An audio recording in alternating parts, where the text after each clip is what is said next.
देती थी। प्रजाजनों ने कहा, महाराज हम सब भूखे मर रहे हैं, आप कृपा करिए। बोले क्या हुआ? बोले हम पृथ्वी को जोतते हैं, अन्न बोते हैं, लेकिन जितना हम बोते हैं उतना भी हमको नहीं मिलता है। अच्छा, अब तो महाराज पृथ्वी जी महाराज ने धनुष बाण का संधान किया और पृथ्वी को ही मारने के लिए उद्यत हो गए। पृथ्वी गाय के रूप में प्रकट हो गई।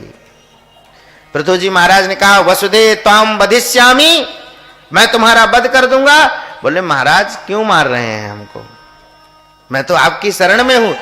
बोले आपका कर्तव्य है कि कोई आप में अन्न डाले तो आप उसको 1000 गुना करके दो।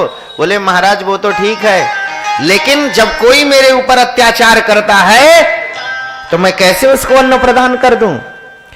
आप आए हैं, अब आप कृपा करिए और मैं गाय के रूप में हूं, आप बछड़ा बनवाइए, बछड़ा बना करके और मेरे अंदर से संपूर्ण सामग्रियों का दोहन कर लीजिए। पृथ्वी जी महाराज समझ गए और पृथ्वी जी महाराज ने सभी देवी देवता ऋषि महात्मा सबको बुलाया है और सबको कहा है कि भैया जो जो तुम्हें चाहिए वह तुम इस पृथ्वी गो माता से दोहन कर लीजिए। अत्यंत प्रसन्न हो गए हैं सब। स्वयंभू मनु जी को बछड़ा बनाया है और बछड़ा बना करके समस्त धान्यों को दुहा है, उन्होंने समस्त धान्यों को दुह लिया है। और बृहस्पति ऋषियों ने बृहस्पति जी महाराज को बछड़ा बना करके वाणी मन और सूत्र से पवित्र वेद का दोहन किया है।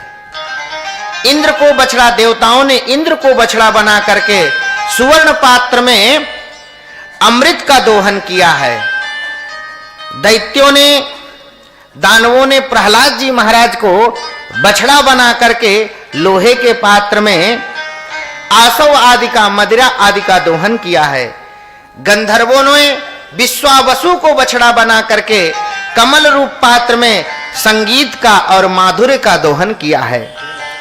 श्राद्ध देव के अधिष्ठाता पितृगणों ने अर्यमा नाम के पितृश्वर को बछड़ा बनाया है और मिट्टी के कच्चे पात्र में श्रद्धा पूर्वक पितरों को अर्पित करने वाला अन्न का दोहन किया है। फिर सभी ऋषियों ने कपिल भगवान को बछड़ा बना करके आकाश के पात्र में सिद्धों ने अणिमादि अष्ट सिद्धियों का दोहन किया है। मैदानों को बछड़ा बना करके अंतर ध्यान होने की विचित्र शिक्षा का दोहन किया है। यक्ष राक्षस तथा भूत पिशाच आदि ने, मांसाहारियों ने भूतनाथ रुद्र को बछड़ा बना करके कपाल रूप में आसवों का दोहन किया है। सांपों ने, बिच्छू ने, विषैले जंतुओं ने तक्षक को बछड़ा बना करके और विष का दोहन किया है। पशुओं ने रुद्र के वाहन नंदीश्वर को बछड़ा बना करके तृण रूप, तृण आदि घास आदि का दोहन किया है। तो जो जो जिसको वस्तु सामग्री चाहिए थे वह स्वयं बछड़ा बन करके और पृथ्वी रूपी गौ माता से दोहन किया है। इसलिए हमारे यहाँ जो भी वस्तु सामग्री प्रकट हुई है वह गौ माता की कृपा से प्रकट हुई है। सभी वस्तुओं को प्रदान करने वाली गौ माता है, सब कुछ प्रदान करने वाली गौ माता है, सामर्थ्य देने वाली गौ माता है। यहां तक कि सच्ची बात बताएं तो भगवान को प्रसन्न करने वाली गौ माता है। संसार में आप भगवान को प्रसन्न करने का अनेक प्रयत्न करते हैं और सच्ची बताएं आप सारे प्रयत्न खत्म करिए और केवल गौ माता की सेवा करिए, भगवान आपसे प्रसन्न हो जाएंगे।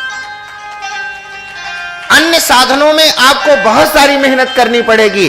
केवल गैया मैया को अपने घर में पालो, गौशाला में जाओ, उनकी सेवा पूजा करो, भगवान प्रसन्न हो जाएंगे। हम एकदम सच्ची बात कह रहे हैं, अतिशयोक्ति नहीं है। भगवान की सेवा आपसे बने चाहे ना बने, लेकिन आपसे गौ माता की सेवा बन रही है तो भगवान आपसे प्रसन्न है। और सच्ची बात कहें तो भगवान की भी भगवान गौ माता है।